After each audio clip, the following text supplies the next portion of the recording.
Hello everyone, and welcome to my General Hospital official channel. I hope everyone is having a wonderful day. Before we begin, please hit the subscribe button and give this video a thumbs up.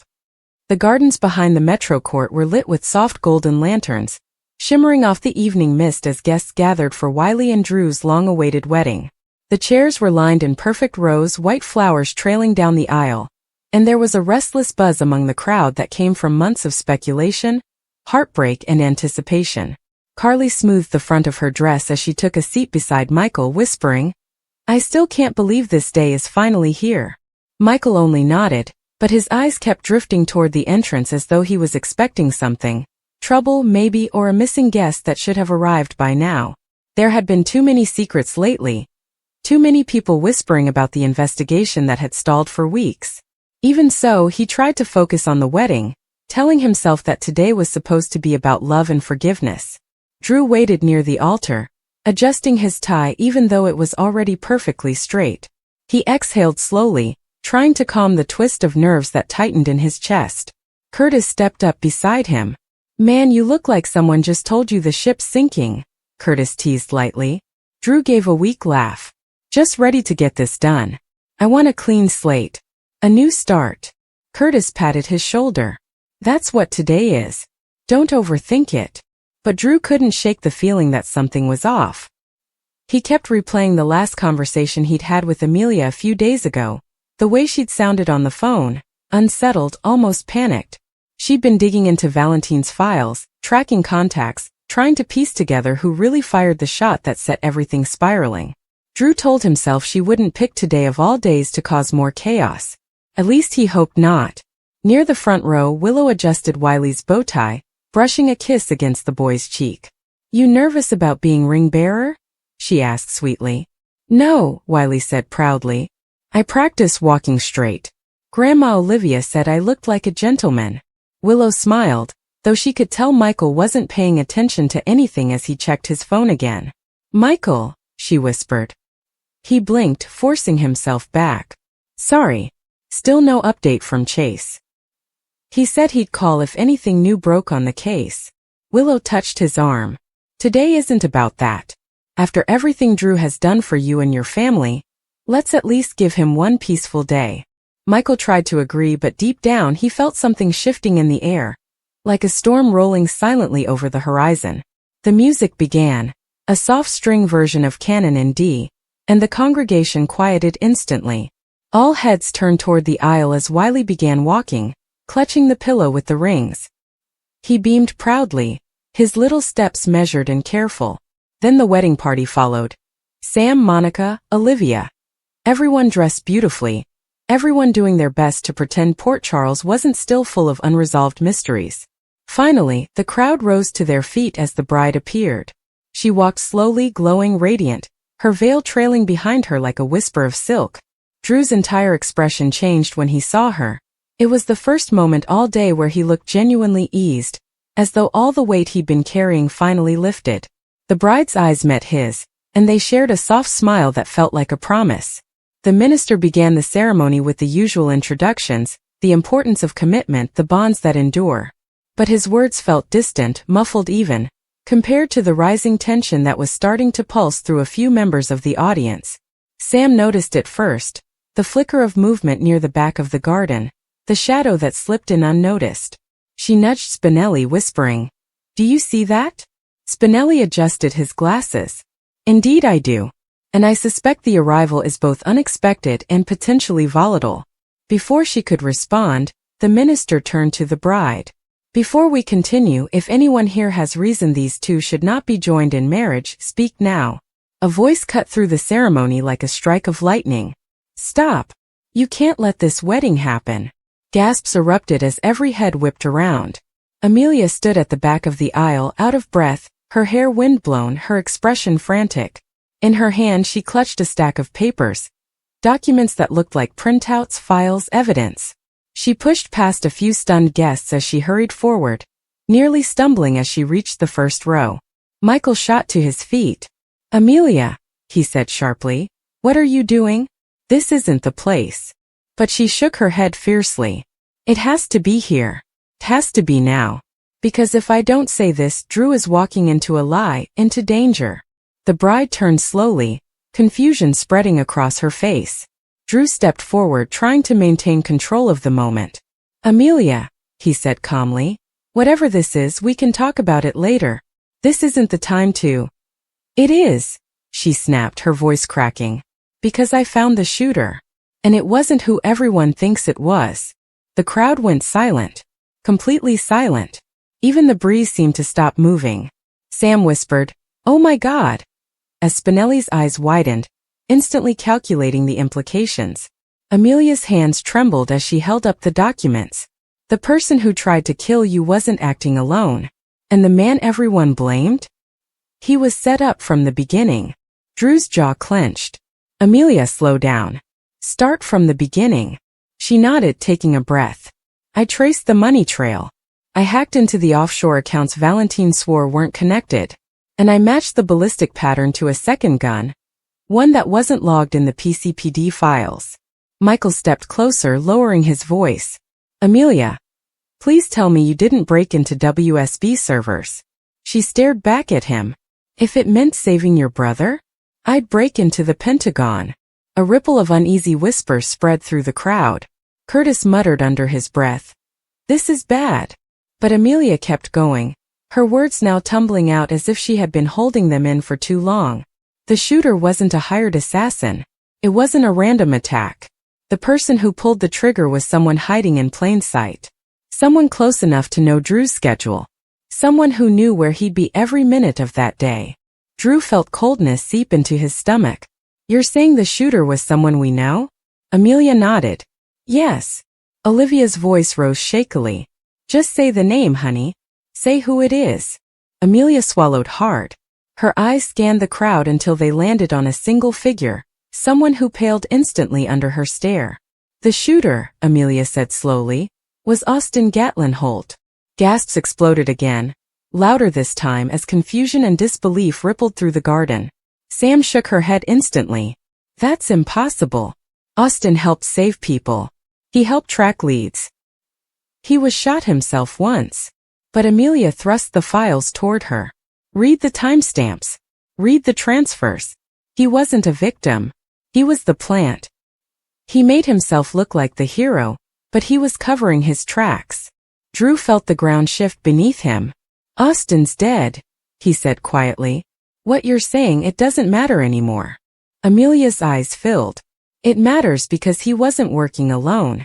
He reported to someone. Someone still alive, someone watching us right now. The guests began scanning the area nervously. Carly stood protectively in front of Wiley, instinctively shielding the child. Willow grabbed her son's shoulders, pulling him close. Michael whispered softly to them, "Stay right here. Don't move." The bride stepped forward, her voice trembling. "Why bring this to the wedding? Why today?" Amelia turned to her with desperation. Because the person Austin worked for, his partner, is about to make their move. And if Drew marries today, if he signs those papers, he becomes the legal owner of the last remaining shares tied to Aurora's offshore expansion project. And that's what they want. Austin wasn't trying to kill Drew out of revenge or jealousy or anything personal. It was business, dangerous international business. Drew stiffened. Who was pulling the strings? But Amelia shook her head again.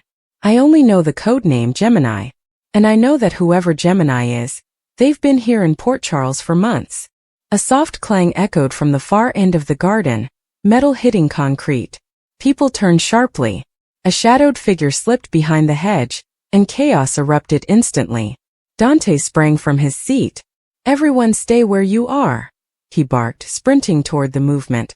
Guests screamed, ducking down as Dante drew his weapon. Spinelli pulled Sam toward cover, muttering, "The malefactor flees," while Sam hissed back, "Just keep your head down and let Dante handle it." Drew moved to shield the bride, pulling her close as he scanned the area. "This is my fault," he whispered. "This was supposed to be safe." But she shook her head fiercely. "Don't you dare blame yourself for someone else's crimes."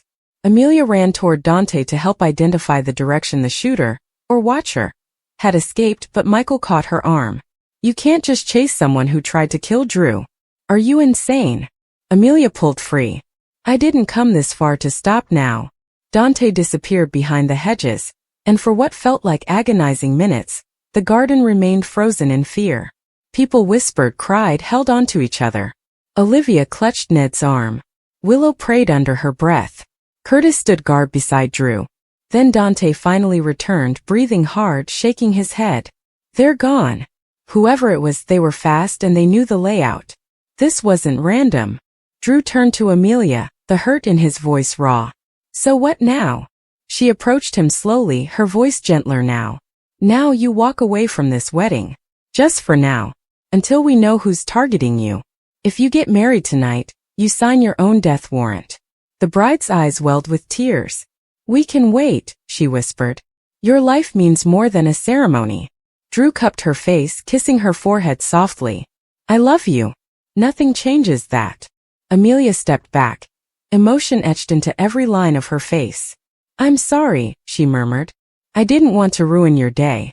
But I couldn't let you walk into a trap.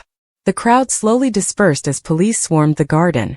Guests whispered theories, their evening dresses and suits now rumpled from crouching in fear. The lanterns flickered above them, casting long shadows that made the scene look eerie, haunted even. The bride and Drew walked hand in hand toward the exit, surrounded by family. Michael lingered behind, staring at Amelia. You better be right, he said quietly. Because if you're wrong, you destroyed a wedding for nothing. Amelia met his stare without flinching. I'm right. And I'll prove it. As the last of the guests left, Amelia remained alone in the garden. She glanced around the shadows, her voice barely above a whisper.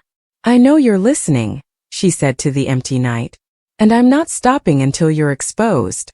Somewhere beyond the lantern light, a faint rustle answered her, soft, deliberate, like someone slipping away with the promise that this wasn't over.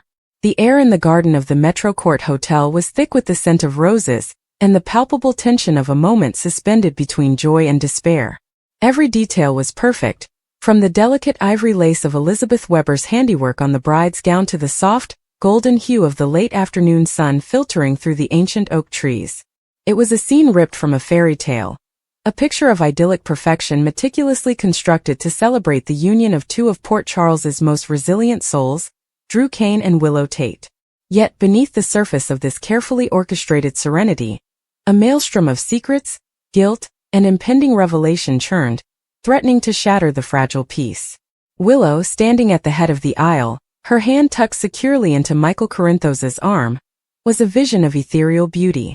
The trials of the past year, the specter of her illness, the complex web of lies surrounding Wiley's paternity, the constant shadow of Nina Reeves, seemed to have melted away, leaving behind a woman radiating a hard-won serenity.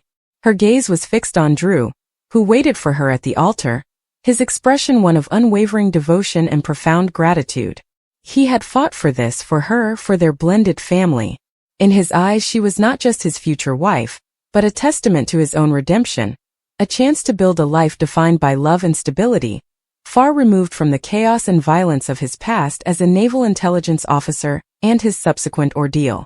The officiant, a gentle-faced woman with a soothing voice, began the timeless words that had heralded countless beginnings.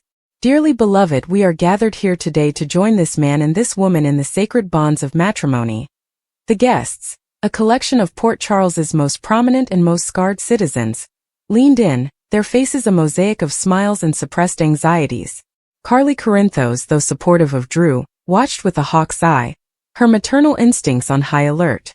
Sonny Corinthos, standing as Drew's best man, offered a steady, grounding presence, though his own mind was never far from the precarious balance of his world.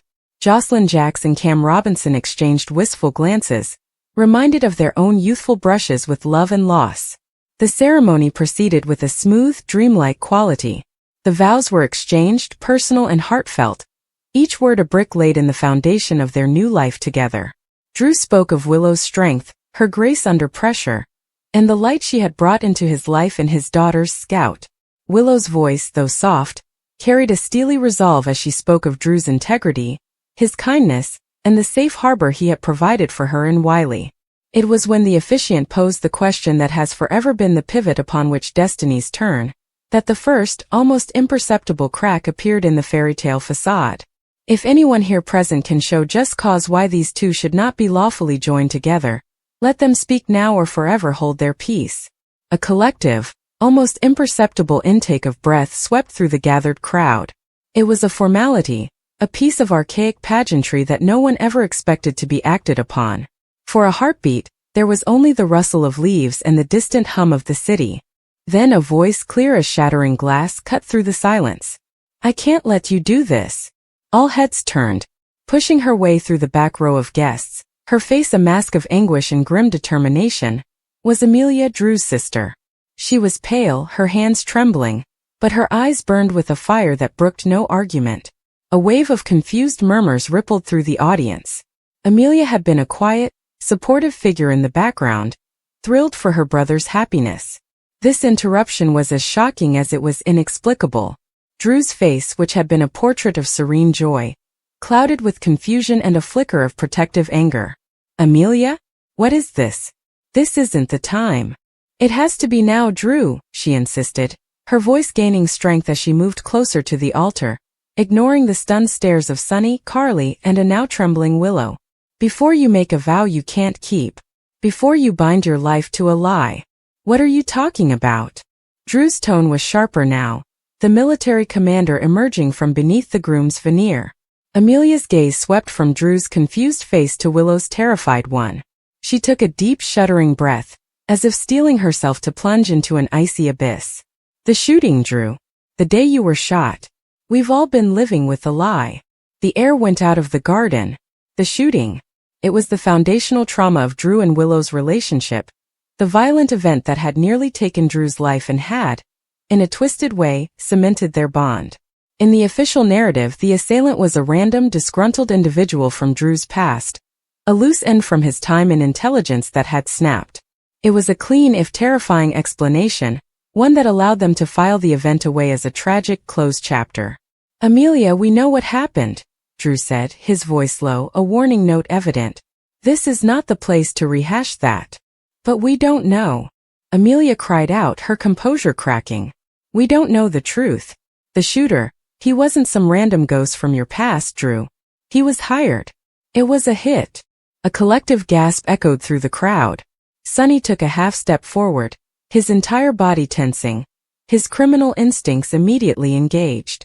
Carly's hand flew to her mouth. Michael's arm tightened around a now pale Willow, whose wide eyes were fixed on Amelia, a dreadful understanding beginning to dawn in their depths. "A hit," Drew repeated, the words feeling foreign and heavy on his tongue. "Who? Why?" Amelia's eyes, brimming with tears of pity and horror, finally landed squarely on Willow. She didn't need to say another word. The direction of her gaze was an accusation more damning than any shouted declaration. The world seemed to slow to a crawl for Willow. The beautiful garden, the supportive faces of her friends, the loving gaze of her husband-to-be, it all dissolved into a blur of nauseating color. The secret she had carried, the terrible, shameful truth she had buried so deep in the hopes it would never see the light of day, was being dragged into the harsh, unforgiving sunlight of her wedding day. The foundation upon which she had built her new life was not just cracking. It was exploding. "No," Willow whispered, the sound a mere breath of denial. "Amelia, explain yourself. Now." Sunny's voice was a low, dangerous growl, cutting through the rising panic. Amelia turned back to her brother, her story tumbling out in a torrent of long-suppressed guilt and terror. She explained how, in the weeks following the shooting, plagued by nightmares and a nagging sense that the official story was too neat, she had begun her own quiet investigation. She had used her resources, called in old favors, and followed a money trail that the authorities, satisfied with the easy answer, had neglected to pursue. "The money," Amelia said, her voice trembling but clear. "It was a payment wired from an offshore account, one with layers of shell companies. But I kept digging, Drew. I couldn't stop. And I finally pierced through the last layer." She paused, the weight of her next words hanging in the air like a guillotine's blade. "The account was funded by, it was funded through a trust controlled by Willow's mother." The name hung in the air, unspoken but understood by everyone. Nina Reeves. But Amelia wasn't finished. Her gaze was locked on Willow, who looked as if she were about to shatter into a million pieces. But Nina didn't act alone. She didn't make the decision alone. A terrible silence fell. The implication was clear, yet too monstrous to comprehend. Willow. Drew's voice was barely a whisper, a plea for denial, for this to be a horrible mistake. He searched her face, the face he loved, for any sign of the truth. What he saw there shattered his heart. It wasn't just shock. It was the raw, unvarnished terror of someone whose deepest, darkest secret has been uncovered. Tears began to stream down Willow's face, cutting through her carefully applied makeup. Her body trembled so violently that Michael had to tighten his hold on her to keep her upright. She tried to speak, to form words of denial, but all that emerged was a choked sob. "You knew," Drew stated, the words not a question but a pronouncement. The love in his eyes was rapidly being replaced by a dawning, gut-wrenching horror. "You knew, Willow? You knew your mother hired someone to kill me?" The garden was utterly silent, every guest frozen, a tableau of shock and disbelief. It was then that Willow, finding a reservoir of strength born of utter despair, found her voice. "No!" she cried out, the word tearing from her throat. "No, Drew, it wasn't like that. I didn't know, not before. I found out after."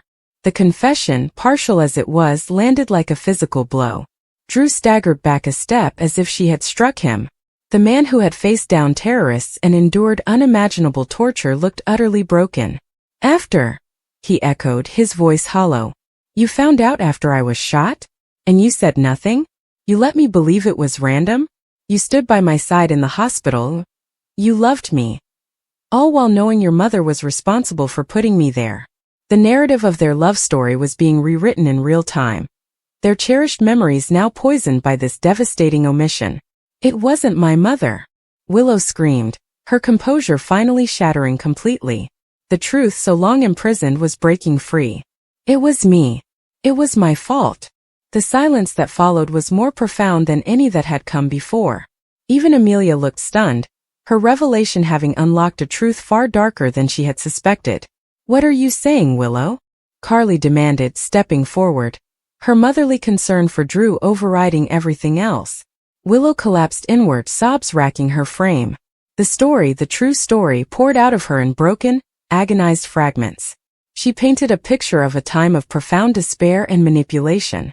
She spoke of her strained relationship with Michael, the overwhelming pressure of co-parenting Wiley amidst the tangled web of their families, and the insidious, isolating influence of her mother, Nina, who had always seen Drew as an obstacle to her own connection with Willow and Wiley.